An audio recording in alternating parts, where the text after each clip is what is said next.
रात के 2 बज रहे थे और विराट मेघालय और असम बॉर्डर के बीच पड़ने वाली किश्नोई नदी को पार कर रहा था। दूर दूर तक अंधेरा छाया हुआ था। एक गहरे सन्नाटे ने किश्नोई नदी को घेर कर रखा हुआ था और उसी नदी के ऊपर काले बादल मंडरा रहे थे, जिन्हें देखकर ऐसा लग रहा था कि किसी भी पल वो बरसने वाले हैं। नदी में घुटनों तक पानी था जो धीमी रफ्तार के साथ बहे जा रहा था। विराट के एक हाथ में मोबाइल का टॉर्च था तो दूसरे हाथ में साइकिल का हैंडल। विराट पैदल पैदल मोबाइल के टॉर्च की रोशनी के सहारे नदी पार कर ही रहा था कि तभी उसका मोबाइल बजने लग जाता है। विराट फोन उठाते हुए कहता है, हाँ वन्ना बोलो।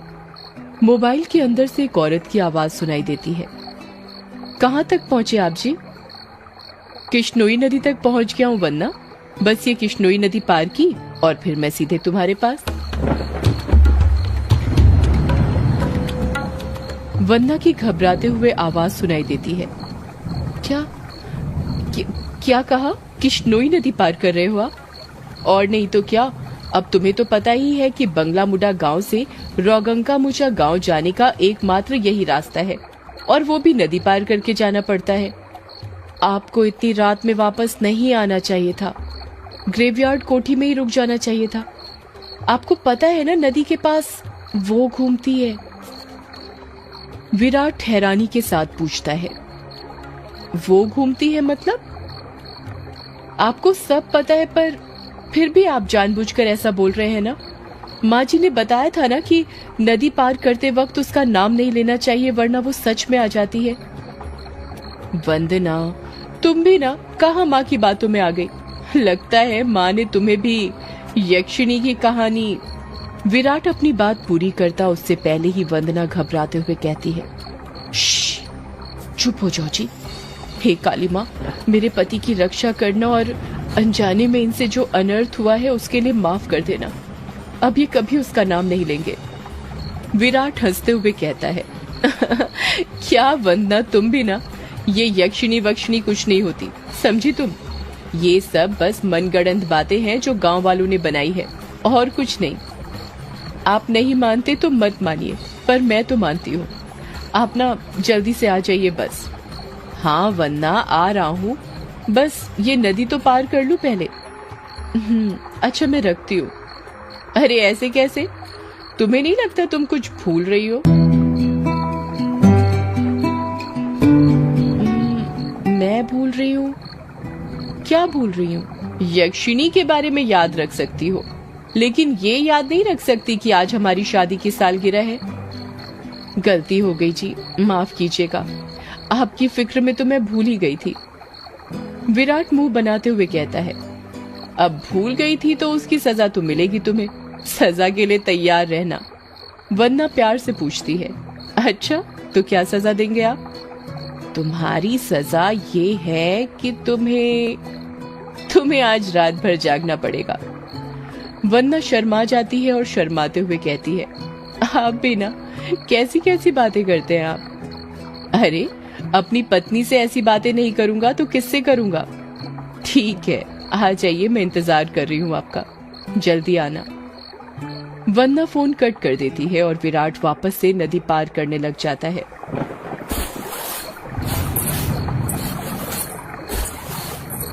अभी विराट ने 1-2 कदम ही आगे बढ़ाए थे कि तभी उसको पायल बजने की आवाज सुनाई देती है। विराट को लगता है कि उसके पीछे से कोई लड़की भागते हुए निकली हो। पायल की आवाज सुनकर विराट जहां पर था वहीं पर रुक जाता है और पीछे मुड़कर देखने लग जाता है। जब वो पीछे मुड़ता है तो सिवाय अंधेरे के उसे कुछ दिखाई नहीं देता। उसके पीछे कोई नहीं था। ये वंदना भी ना यक्षिणी का नाम लेकर मेरे मन में उसका वहम डाल दिया और वही वहम डरा रहा है अब मुझे। और वैसे भी मैं तो खुद यक्षिणी से मिलना चाहता हूँ। बड़े चर्चे सुने हैं उसके, सुना है बड़ी खूबसूरत है।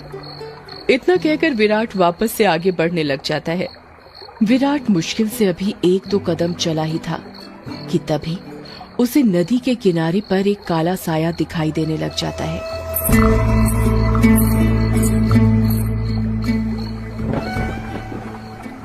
काले साए को देखकर विराट के कदम अपने आप थम जाते हैं। साए को देखकर ऐसा लग रहा था कि जैसे वो विराट का ही इंतजार कर रहा था। काले साए के पास से पायल के बजने की आवाज और चमेली के फूल की खुशबू आ रही थी। विराट के हाथ पैर कपकपाने लग गए थे। विराट डरते हुए कहता है, कहीं वंदना की बात सच तो नहीं थी? ये यक्षिणी तो नहीं? विराट उस साए को देखकर इतना डर गया था कि उसका पूरा चेहरा पसीने से लथपथ हो गया था। विराट के हाथ पैर ठंडे पड़ गए थे। उसका दिल जोरों से धड़कने लग गया था। उसकी समझ में नहीं आ रहा था कि वो क्या करे। विराट डरते हुए कहता है, कौन है वहां पर? कोई जवाब नहीं आता है। सन्नाटा अभी भी छाया हुआ था। विराट अपने मोबाइल का टॉर्च उस काले साए पर मारने लग जाता है। जब उस टॉर्च की रोशनी उस काले साए पर पड़ती है तो विराट देखता है कि वो साया किसी और का नहीं बल्कि एक लड़की का था। नदी के किनारे पर एक बहुत ही खूबसूरत लड़की खड़ी थी, जिसकी उम्र करीब 24 साल और लंबाई 5 फीट 2 इंच थी।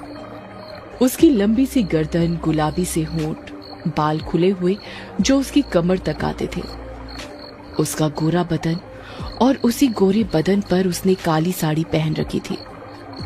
वो लड़की किसी अप्सरा से कम नहीं लग रही थी। वो इतनी खूबसूरत थी कि कोई भी मर्द उसका रूप देखकर अपनी हदों को भूलकर उसकी बाहों में मदहोश होना चाहे। वो लड़की अपने हाथ से विराट को इशारा करते हुए अपने पास बुलाती है। उस लड़की को देखकर विराट भूल गया था कि यक्षिणी जैसी कोई चीज भी होती है। विराट अपनी साइकिल को वहीं पर छोड़ देता है और जल्दी जल्दी उस लड़की के पास जाने लग जाता है, जैसे उसके बदन में कोई आग लग गई हो। विराट उस लड़की के पास जाकर उससे धीरे से पूछता है, कौन हो तुम और यहाँ पर क्या कर रही हो? क्या नाम है तुम्हारा? लड़की अपने चेहरे पर मुस्कान लाते हुए कहती है, नाम में क्या रखा है? जो रखा है काम में रखा है। कैसा काम? लड़की विराट की आंखों में देखते हुए कहती है, वही काम जो तुम घर पर जाकर अपनी पत्नी के साथ करने वाले थे। तुम उसे आज रात भर जगाना चाहते थे ना? क्या तुम मुझे नहीं जगाओगे? उस लड़की की आंखों में एक नशा सा था, जिसे देखकर विराट सब कुछ भूल गया था। ऐसा लग रहा था जैसे वो उसके वश में आ गया हो। विराट भी उस लड़की की आंखों में देखते हुए कहता है, हाँ क्यों नहीं, मैं तुम्हें आज रात क्या कल परसों नरसों हमेशा जगा कर रखूंगा, कभी नहीं सोने दूंगा तुम्हें। इतना कहते ही विराट उस लड़की को अपने सीने से सटा लेता है और अगले ही पल दोनों नदी की रेत पर निर्वस्त्र पड़े हुए थे। दोनों के जिस्मों की गर्मी से रेत उनके शरीर पर चिपक गई थी। उस लड़की के बदन में से चमेली के फूलों की खुशबू आ रही थी। लड़की नीचे थी और विराट उसके ऊपर। विराट के माथे की पसीने की बूंद ये साफ जाहिर कर रही थी कि वो थक चुका था और उसके बदन की सारी ताकत खत्म होने वाली थी। पर उस लड़की का चेहरा देखकर ऐसा लग रहा था जैसे अभी कुछ हुआ ही नहीं था। उसके अंदर की प्यास अभी नहीं बुझी थी।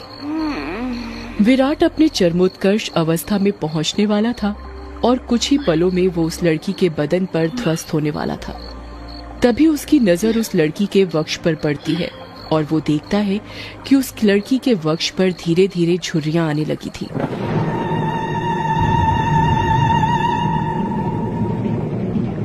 उसके हाथ पैरों की नसें बाहर निकलने लगी थी।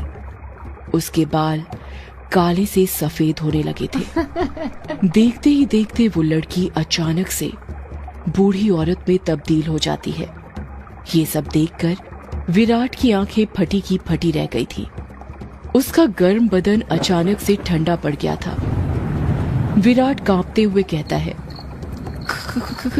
कौन हो तुम? वो लड़की धीरे से कहती है, मैं यक्षिणी, तेरी मौत। ये सुनकर विराट के रोंगटे खड़े हो जाते हैं और वो झट से उससे दूर हटने लगता है। पर उसी वक्त यक्षिणी उसे अपने दोनों हाथों से पकड़ लेती है और कहती है, अभी कहाँ जा रहे हो प्रियतम? मेरी प्यास अभी बुझी नहीं है। तुम तो मुझे कल, परसों, नरसों हमेशा तक जगाना चाहते थे ना? क्या हुआ, थक गए या डर गए मेरा असली रूप देखकर? विराट उसका खौफनाक चेहरा देखकर इतना डर गया था कि कुछ नहीं बोल पा रहा था। उसको यक्षिणी की आंखों में खुद की मौत नजर आ रही थी।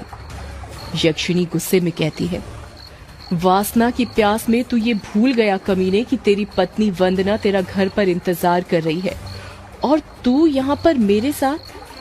तुम मर्द कभी एक स्त्री से प्यार कर ही नहीं सकते। तुम्हारी हवस कभी खत्म नहीं होने वाली। इतना कहकर यक्षिणी अपना हाथ विराट के सीने पर रख देती है।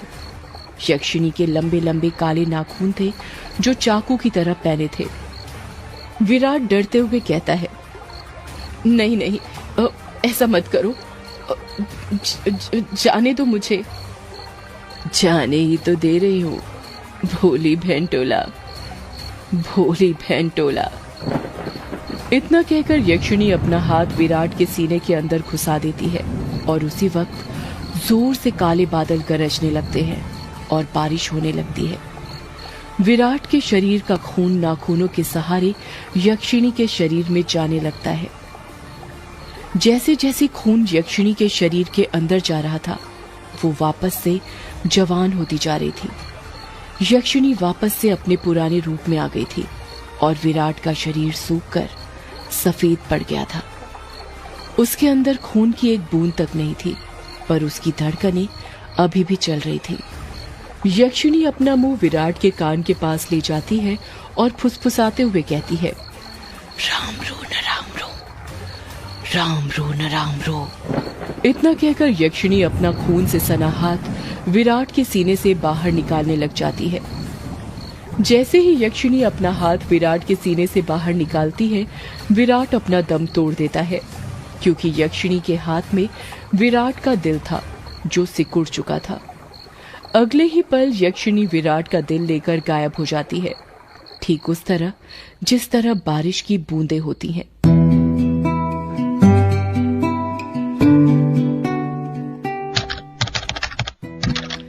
टाइपराइटर के बटन दबने की आवाज सुनाई दे रही थी। एक आदमी जो कि कोट पैंट पहना हुआ था, एक बंद कमरे में सफेद टाइपराइटर के ऊपर कहानी टाइप कर रहा था। उस आदमी ने बड़ा सा गोल चश्मा पहना हुआ था। कमरे के अंदर चारों तरफ बुक सेल्फ रखी हुई थी, जिनमें करीब 1000 से भी ज्यादा किताबें जमी हुई थी। टेबल के ऊपर ही एक ऐश ट्रे थी, जिसमें कुछ आधी जली तो कुछ पूरी जली सिगरेट और ऐश रखी हुई थी। लेखक खुद से कहता है, चलो ये भाग तो पूरा हुआ। अब दूसरे भाग में वंदना अपने पति की मौत का बदला लेगी, साथ में यक्षिणी के अभिशाप का पता लगाएगी और उसे इस अभिशाप से मुक्ति दिलाएगी। रीडर्स को बहुत दुख होगा विराट की मौत से, पर क्या करें, मौतें होंगी तभी तो हॉरर कहानी आगे बढ़ेगी। इतना कहकर लेखक एक सिगरेट जलाता है और उसके कश खींचते हुए अपने मोबाइल से किसी को फोन करने लग जाता है। फोन के अंदर से उबासी लेते हुए आवाज सुनाई देती है, हेलो कौन? हेलो जगदीश, वो मैं बोल रहा था कि कहानी तैयार हो गई है। अच्छा सर, आप हैं? क्या कहा आपने? कहानी तैयार हो गई? ये तो बहुत अच्छी बात है सर, पर बुरा मत मानिएगा सर, ये बात आप मुझे सुबह भी बता सकते थे। इतनी रात में कॉल करने की क्या जरूरत थी? लेखक सिगरेट का कश खींचते हुए कहता है, क्या कहा इतनी रात में? आखिर अभी वक्त ही क्या हुआ है? बस। लेखक ने इतना ही कहा था कि तभी उसकी नजर उसके हाथ की पुरानी सी वॉच पर पड़ती है और वो देखता है कि रात के 3:05 हो रहे थे। लेखक अपनी गलती महसूस करते हुए कहता है, अरे 3 बज गए? इतनी रात हो गई? मुझे तो पता ही नहीं चला, मुझे तो लगा अभी 9-10 बज रहे होंगे। कोई बात नहीं सर, मैं समझ सकता हूँ। आप इतनी लगन के साथ कहानी लिखते हैं कि आपको वक्त का एहसास ही नहीं होता। हाँ ये तो है, देखना जब ये किताब आएगी तो लोगों के रोंगटे खड़े हो जाएंगे। रात रात भर जाग कर ये कहानी लिखी है मैंने। वो तो होनी ही है सर, आखिर आपकी कहानी में जान होती है, इतनी जान कि सोए हुए मुर्दों को भी जगा दे और उनको भी कहानी सुनने के लिए मजबूर कर दे। वैसे अभी जो कहानी आपने लिखी है उसका नाम क्या है? इस कहानी का नाम है यक्षिणी एक डायन। मोबाइल के अंदर से हैरानी के साथ आवाज सुनाई देती है। क्या कहा सर? यक्षिणी? हाँ यक्षिणी, क्या हुआ? तुम इतने शॉक्ड क्यों हो रहे हो? सर मैंने सुना है ये जो यक्षिणी है ये आपके गांव के पास जो किश्नोई नदी है वहां पर घुमा करती है और मर्दों के साथ वो सब, यानी वही सब करके उन्हें मार देती है। हाँ तो सर आपको डर नहीं लगता? जिस गांव में यक्षिणी घूमती है वहीं पर रहकर उसके बारे में कहानी लिखकर अगर यक्षिणी ने आपको कुछ कर दिया तो? जगदीश, यक्षिणी इतनी बुरी नहीं होती जितना गांव के लोग और तुम सब समझते हो। मतलब ये कि यक्षिणियां बहुत अच्छी होती हैं, इतनी अच्छी कि दूसरों की खुशी के लिए अपना सब कुछ कुर्बान करने के लिए तैयार हो जाएं। पर कभी कभी जिंदगी में कुछ ऐसी घटना घटती है कि आपकी पूरी जिंदगी बदल जाती है। कैसी घटना सर? मैं कुछ समझा नहीं। पौराणिक मान्यताओं के अनुसार हमारे ब्रह्मांड में अनेक लोक हैं जिसमें देवी देवताओं, सुर असुर, राक्षसों का वास होता है। इन सभी लोकों की दूरी पृथ्वी से अलग अलग है। कहा जाता है कि इन सभी लोकों में विष्णु लोक सबसे ऊपर है और सबसे निचला लोक यक्ष, यक्षिणियों और अप्सराओं का है जो पृथ्वी से सबसे नजदीक हैं। जो लोग पृथ्वी के सबसे नजदीक हैं उस लोक के देवी देवताओं की पूजा करने से वो देवी देवता जल्दी प्रसन्न होते हैं। जगदीश बीच में ही बोल पड़ता है, ऐसा क्यों सर? उस लोक के देवी देवता इतनी जल्दी प्रसन्न क्यों होते हैं? क्योंकि लगातार ठीक दिशा और समय पर किसी मंत्र की साधना करने से उन देवी देवताओं तक तरंगे जल्दी पहुंचती हैं। यक्ष यक्षिणियों के लोक में से ही एक यक्षिणी द्वापर युग के अंत में पृथ्वी पर आई थी जिसको एक अभिशाप मिला था, एक ऐसा अभिशाप जिसने उसकी जिंदगी बदल दी थी। कैसा अभिशाप सर? आप किस अभिशाप की बात कर रहे हैं और उसे ये अभिशाप किसने दिया था?